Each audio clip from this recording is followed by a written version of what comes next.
ప్రపంచానికి పెట్టుబడులకు స్వర్గధామంగా మారింది హైదరాబాద్. ఆ రోజు నాకెందుకని ఆయన అనుకుని ఉంటే ఇవాళ ఇన్ని లక్షల మందికి ఉద్యోగ ఉపాధి అవకాశాలు వస్తుండేనా? అందుకే ఇవాళ ఎయిర్పోర్టు పక్కన 30,000 ఎకరాలల్లా ప్రపంచంలోనే గొప్ప నగరాన్ని ఇవాళ మన ప్రభుత్వం నిర్మించే ప్రయత్నం చేస్తే ఆయన ప్రభుత్వాన్ని పట్టుకొని రియల్ ఎస్టేట్ బ్రోకర్లు మీరందరూ అధికారంలో ఉన్నారని మాట్లాడుతున్నారు. నేను అడగదలుచుకున్నా, 40 ఏళ్ల రాజకీయ అనుభవం, ఎమ్మెల్యేగా, రాష్ట్ర మంత్రిగా, ఎంపీగా, కేంద్ర మంత్రిగా, పార్టీ ప్రెసిడెంట్గా 10 సంవత్సరాలు ముఖ్యమంత్రి చేసి ఈనాడు ప్రధాన ప్రతిపక్ష నాయకుడిగా ఉన్న పెద్ద మనిషి మాట్లాడే మాటలేనా? అభివృద్ధి చేస్తుంటే చేతనైతే నీ అనుభవంతో ఆశీర్వదించు, నీ అనుభవాన్ని ఉపయోగించి మాకు సూచనలు చేయి. ఒకవేళ ఏది నీకు ఇష్టం లేకపోతే మౌనంగా ఫామ్ హౌస్లోనే పడుకో, మేము వద్దంటలేం. కానీ వెనకటికి పురాణాలలో మనం చూసినాం, శుక్రాచార్యుని శిష్యులు మారీచుడు, సుబాహుడు అని రాక్షసులు ఉండేటోళ్ళు.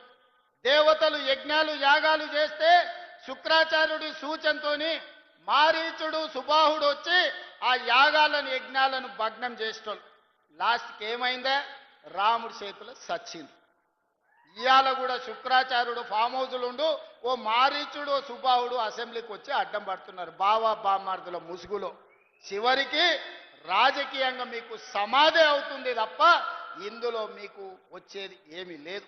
అందుకే వాళ్ళకు కనువిప్పు కలగాలి, దేవుడు వాళ్ళకు కనువిప్పు కలిగించాలి. 10 సంవత్సరాల అధికారాన్ని అనుభవించను, 8 లక్షల కోట్ల రూపాయలు అప్పు చేసిండ్రు, 1,000 కోట్ల రూపాయల దోపిడీ చేసిండ్రు.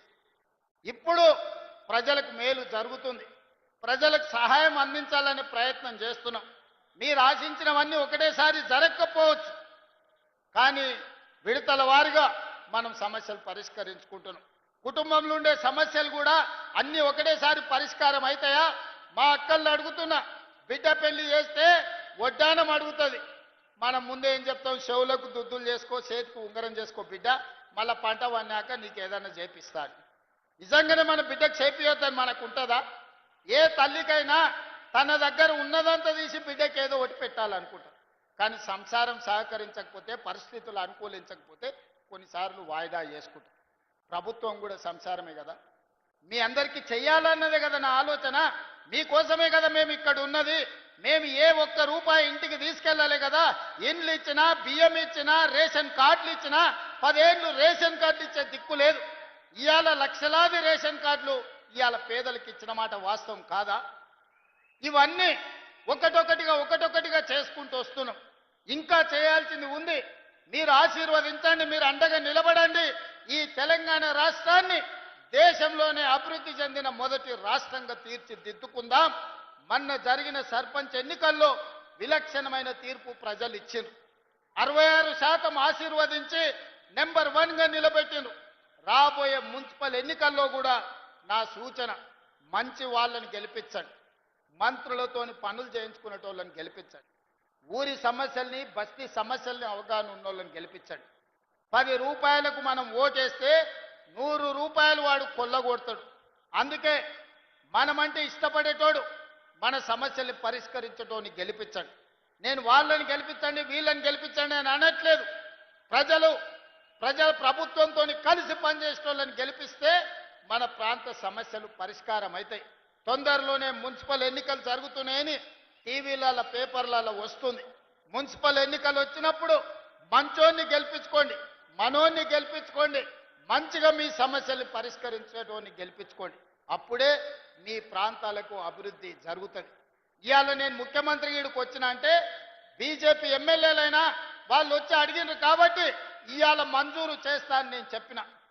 వాళ్ళు ఈ సభకు రాకుండా, ఈ సభలో అడగకుండా, మీ సమస్యలు ప్రస్తావించకపోతే మీకు అన్యాయం జరిగి ఉండేది కదా. నా సూచన ఒక్కటే, ఎన్నికలప్పుడే రాజకీయాలు చేద్దాం, ఎన్నికల తర్వాత అభివృద్ధిలో కలిసి నడుద్దాం. ఇవాళ మహేశ్వర్ రెడ్డి గారైనా, వెడమ బొజ్జు గారైనా, రామారావు పటేల్ గారైనా, ఈ వేదిక మీద ఉన్న ఎమ్మెల్యేలు, ఎమ్మెల్సీలు ఏవైతే విషయాలను నా దృష్టికి తీసుకొచ్చిండ్రో వాటన్నిటిని కూడా మా ఇన్ఛార్జ్ మంత్రి గారికి సూచన చేస్తున్నా. మీరు ఫిబ్రవరి మొదటి వారంలో మీరు సుదర్శన్ రెడ్డి గారు వచ్చి కూర్చొని ఒక రోజంతా ప్రజాప్రతినిధులతోని రెండవ రోజు అధికారులతోని సమీక్ష చేసి రేపటి బడ్జెట్ సమావేశాలకు